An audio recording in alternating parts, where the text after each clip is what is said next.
How do social and private costs differ in economics? Imagine you are running a factory that makes toys. You spend money on materials, wages, and machinery. These are your private costs, the expenses you directly pay. But what if your factory pollutes the nearby river? That pollution harms fish and makes people sick. The health costs and environmental damage are external costs, not paid by you directly. Private costs are what the producer or consumer pays out of their own pocket. They include wages, raw materials, and equipment costs. These costs influence how much they decide to produce or buy. If it costs more to make a toy, a company might produce fewer toys. If it costs less, they might produce more. Social costs include everything private costs do plus any extra costs that affect society. These external costs are often caused by negative externalities. Pollution from factories is a common example. When a factory pollutes a river, it harms the environment and public health.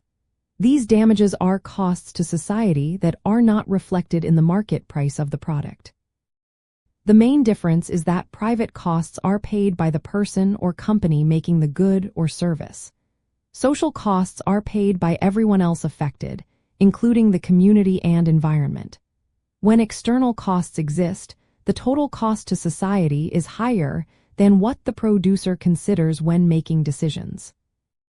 In economic terms, social costs equal private costs plus external costs.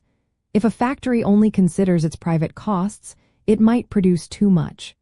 Because it does not pay for the pollution it causes, the price of the toy might be too low. This leads to overproduction and inefficient use of resources. For example, if a factory emits pollution into a river, the private cost might be just the raw materials and wages. But the social cost includes the damage to fish populations, water quality, and public health. These external costs are often ignored unless government steps in.